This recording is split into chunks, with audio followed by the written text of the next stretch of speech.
Meu nome é Vinícius Vieira, eu sou professor de Administração de Empresas, Marketing, Gestão de Pessoas e hoje eu quero tratar contigo sobre um assunto muito importante que vem sendo cobrado em várias provas de concursos públicos, que é a administração pública. A começar, vamos iniciar falando sobre o primeiro regime de administração pública existente no nosso país. Vamos tratar sobre algumas curiosidades, algumas questões ao final do conteúdo e eu espero que você acompanhe o raciocínio comigo de uma forma bem tranquila, porque eu preparei uma aula para você, trazendo aí o resumo praticamente daquilo que costuma ser cobrado pelas bancas aí nas provas, ok? Vamos lá então para o slide? Apresentar inicialmente aí o formato da nossa aula, a começar pelos objetivos, né? Então, nosso primeiro objetivo com essa aula é conhecer o tipo de administração pública patrimonialista no Brasil e também entender como esse conteúdo é cobrado pela banca, nas questões, trazendo aí o conteúdo da aula, que envolve suas características, curiosidades, palavras-chave e datas importantes. Muita atenção para as palavras-chave envolvidas, né, nesse regime de administração, porque é através dessas palavras que vocês vão conseguir identificar por diversas vezes no enunciado da própria questão de qual tipo de administração que se trata no enunciado. É muito comum nas questões serem cobradas palavras que remontam o contexto da administração e nesse caso aqui não é diferente. Tá? Vamos iniciar então com as características marcantes. Eu vou colocar aqui no slide essas características da administração pública patrimonialista e depois vou explicar uma por uma, olhando para você, para que facilite aí a tua compreensão. Tá? Chama aqui para mim, por favor. Vamos lá, então, a primeira característica marcante da administração pública patrimonialista é que a administração nada mais é do que uma mera extensão do poder do soberano. Manda quem pode, obedece quem tem juízo. Então, tudo passa pela decisão do rei, né, que ocupava o poder na época. Ocorre também o endeusamento do soberano, onde acontece aí a supervalorização dos seus auxiliares, servidores que passam a usufruir de um status de nobreza real. Olha, então, Vinícius, quer dizer que bastava que eu pertencesse à turma, né, do soberano, que eu tinha todos os poderes? Sim, exatamente. Então, se você pertencia ao poder naquela época, você tinha total liberdade, total poder, porque você representava a coroa e onde você estivesse, você era a lei. Então, isso fazia com que muitos servidores não entendessem de fato, discernissem, né, o que era bem do governo e o que era bem público, o que era do Estado e o que era do povo. Também, uma outra característica marcante é a não distinção da res pública da res príncipes. Isso acontece muito hoje em dia. Se você bem observar, nós temos aí vários exemplos, vários flagrantes de servidores que utilizam a coisa pública em prol de benefícios particulares. Nós estamos cansados de ver e ouvir aí nos meios de comunicação notícias que retratam sobre esse tipo de problema. Mas, Vinícius, isso aí não é uma característica da administração patrimonialista? É sim. Mas sei lá, desde 1800 e Guaraná de rolha? Exatamente. Mas por que isso acontece hoje? Uma boa pergunta, não é? Não tem como extinguir características, comportamentos marcantes de uma administração para outra. Então não se elimina a administração patrimonialista, começa a burocrática e depois acaba a burocrática para começar a gerencialista. Não tem como. Então sempre vai acontecer aí o repasse, né? A herança maldita de uma administração para outra. Uma outra característica marcante da administração pública patrimonialista é a corrupção e o nepotismo. Então, bastava que a coroa se agradasse de você, você sendo membro da família, trazendo algum benefício para a coroa, você estaria também já dentro da turma, né? Estaria colocado no poder. Então hoje, nós temos também grandes exemplos disso aí, de corrupção não precisa nem falar, nepotismo está escancarado aí na mídia, né?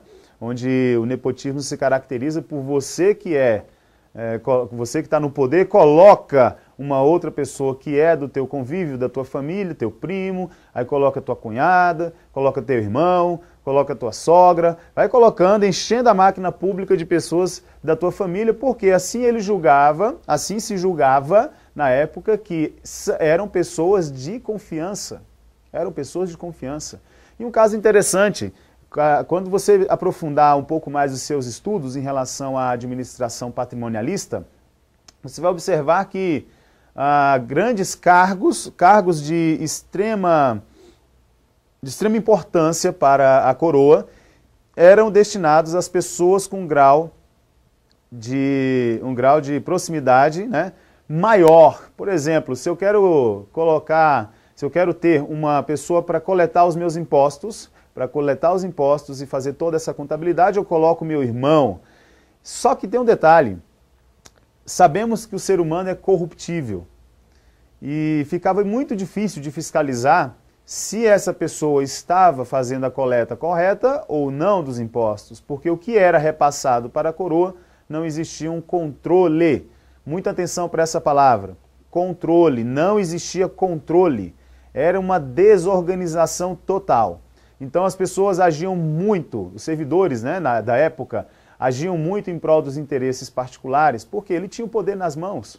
Né? Então faça aquilo que eu estou te pedindo, que você ganha algo em troca, porque eu tenho o poder. Uma outra característica muito importante, justamente quando se trata desse regime de administração, é a relação de fidelidade pessoal com o príncipe. Então, quanto mais próximo do príncipe, da coroa você fosse, mais poderes você tinha. A sexta característica, a apropriação do cargo pelo seu ocupante, ou seja, por interesse pessoal. Bastava que a coroa tivesse interesse em algum favor, né, receber algum favor, e você fosse a pessoa que podia ajudá-lo, concedendo esse favor, resolvendo o problema, ele lhe presenteava com um cargo público. Um cargo era moeda de troca, né? Era barganha pura.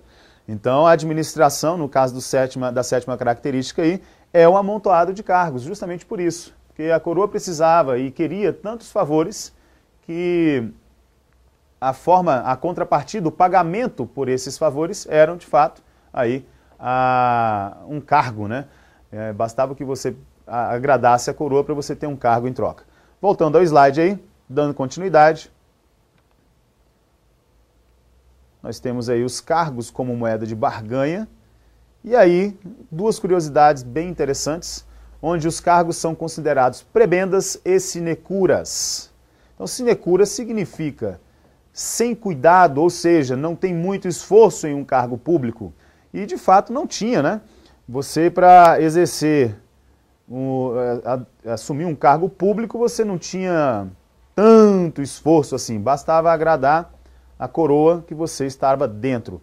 Diferentemente de hoje em dia, não é?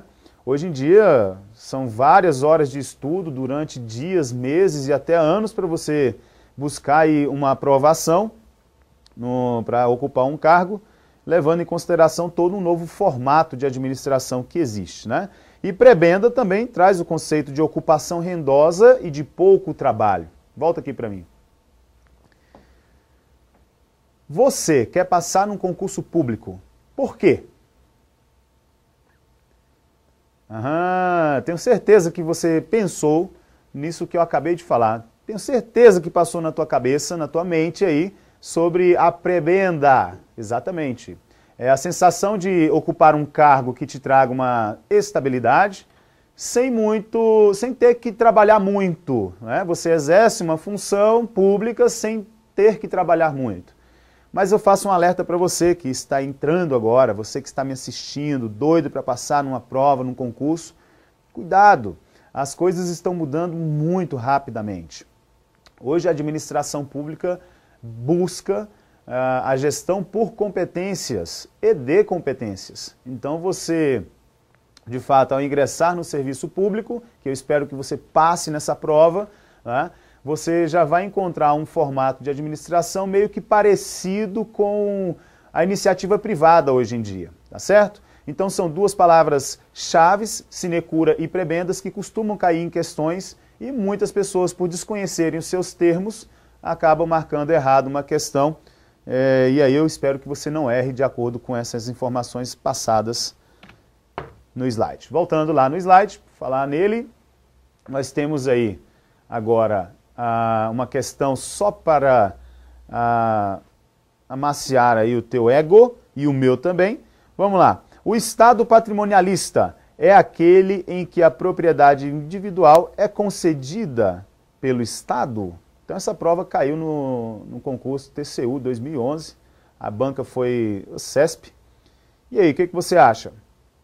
Nós acabamos de falar que uma das características marcantes dessa época é que o poder era concedido pela coroa. Então se você ocupava um cargo público, um cargo da coroa, você tinha total poder semelhante ao da coroa. Então, a propriedade individual é concedida pelo Estado? Sim, com certeza. Lembra que basta você agradar a coroa e, em troca disso, a contrapartida era receber um cargo e passar a usufruir dos benefícios da coroa, né, de ter o poder em suas mãos. Então, dando continuidade aí no slide, vamos para algumas curiosidades, termos bastante cobrados também. Alguns nem tanto assim, mas se cair, você tem que estar preparado. E aqui você tem que, aqui na Vestcom você aprende a essência da informação em relação à disciplina Administração Pública. Olha lá, gerontocracia, governo em que o poder cabe aos mais velhos. Então esse é um período, é uma das curiosidades que marcam aí o regime patrimonialista. O patriarcalismo, casos em que o poder é determinado pelo pertencimento a uma determinada família. Então isso aqui lembra muito bem a época em que as famílias se revezavam no poder.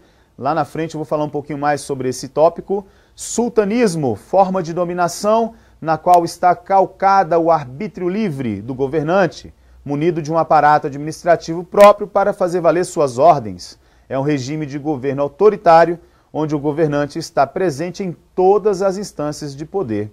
Então, esse sultanismo traz também uma sensação de impunibilidade para o rei, para a coroa, porque bastava que ele tivesse o desejo de fazer acontecer, o livre-arbítrio, né? As coisas aconteciam. Por isso que muitos erros aconteciam naquela época. E o feudalismo, forma de dominação baseada em um contrato de status em termos de vassalo suzerano, regido pelo sentimento de fidelidade pessoal entre ambos, a ideia de honra. Volta aqui, deixa eu dar uma explicada mais aprofundada em relação ao feudalismo. Nessa época acontecia o que a gente chama de estamento. O estamento feudal era a estrutura da sociedade, onde existiam os senhores, os detentores do dinheiro, que eram os cafezais, né? Os senhores produtores de café, onde, se você nascesse na nobreza, né, você não tinha como descer na camada social. Da mesma forma, se você nascesse como suzerano, na família de suzeranos, você não tinha como subir. Você nascia rico, morria rico. Se nascesse pobre, morreria pobre. Tá? Então, o feudalismo se caracteriza, tem essa característica marcante aí da forma de funcionamento da estrutura societal da época, que é o que a gente chama de estamento. Tá? Voltando lá no slide, nós temos aí uma última curiosidade desse slide, que é o patrimonialismo em si, a dominação exercida com base em um direito pessoal, embora decorrente de laços tradicionais, obedecendo-se ao chefe por uma sujeição estável e íntima, derivada do direito consuetudinário, porque assim sempre ocorreu. Então, eu trouxe essas curiosidades para o nosso slide e também vai estar disponível para você no material que vai estar em PDF de forma mais detalhada, apenas como ideia de apresentar para ti que muitas vezes nas questões, nos enunciados das questões, é cópia-cola, é Ctrl-C, Ctrl-V dessas curiosidades. Então, são características marcantes, curiosidades e características marcantes da administração pública patrimonialista. E aí, para a gente avançar, temos as palavras-chave, vou colocar todas na tela e vou falar um pouquinho delas para que a gente se situe de uma forma mais branda. Primeira lá, nós temos ali ó, o pré-capitalismo. Pré-capitalismo. Opa, Vinícius. Então isso quer dizer que a administração pública patrimonialista ainda não existia patrimonialismo, não existia ainda a industrialização? Não existia. Então o país era sua principal fonte, sua principal economia era pautada na agricultura. Na agricultura. Então é o pré-capitalismo.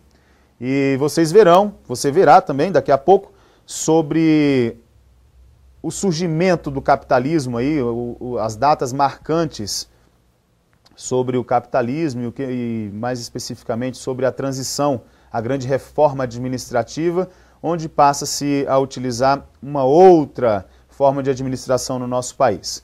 Então, outra palavra-chave que se remete à administração patrimonialista é o feudalismo, que já foi falado, o nepotismo, estamentos, que, como eu expliquei agora há pouco, se refere à estrutura do Estado, ou seja, você não tinha possibilidade de ascensão social, o Estado absoluto, o absolutismo, né? Os privilégios prevaleciam em relação às prestações de favores, a pessoalidade, então a coroa agia de forma pessoal, então se o rei agia de forma pessoal, quem pertencia ao reino ou ao reinado naquela época também agia conforme o seu líder, né? Sinecuras e prebendas e corrupção é um ponto tratado e está bem presente aí no nosso cotidiano, e a apropriação da res pública, da coisa pública, sem distinguir o que era público de privado, né? E a desorganização, tá, gente? Essa característica aqui, desorganização, daqui a pouquinho nós vamos responder algumas questões que, com base nessas informações aqui, você será capaz de responder e tirar uma boa pontuação. Então, datas importantes apenas para consulta, né? Nós temos aí de 1500 a 1822 o patrimonialismo colonial, de 1822 a 1889 o patrimonialismo imperial, e aí de 89 a 1930 o oligárquico. Muita atenção porque no material disponível para você fazer uma consulta mais aprofundada, existe um detalhamento em relação a datas que pode ser cobrado pela banca, que faz uma grande diferença, tá? Não perca tempo, estude, aperfeiçoe, busque essa informação no nosso material. Então, vamos lá para as questões, para a gente poder encerrar esse nosso primeiro bate-papo sobre administração patrimonialista. Vamos lá, essa questão fala o seguinte, ó, foi realizada em 2010 pelo TRE da Bahia, analista judiciário, banca CESP. A época em que predominava o patrimonialismo no Brasil corresponde a um período de alta centralização político-administrativa no país. Olha só, volta aqui para mim. Se acabei de falar que era desorganizada a forma de administrar o país, tem como ser centralizada? Tem como ser centralizada a tomada de decisão? O que você acha? Se era tudo desorganizado. Tem como ser centralizada ou não? Vamos à resposta no slide? Confere aí comigo. A época em que predominava o patrimonialismo no Brasil corresponde a um período de alta centralização político-administrativa no país. E aí? Centralizado ou descentralizado? Era desorganizado. Certíssimo. Vinícius, vamos lá. Era desorganizado, não era? Era, mas as decisões eram centralizadas. Tá? Quem tomava a decisão sempre era a coroa.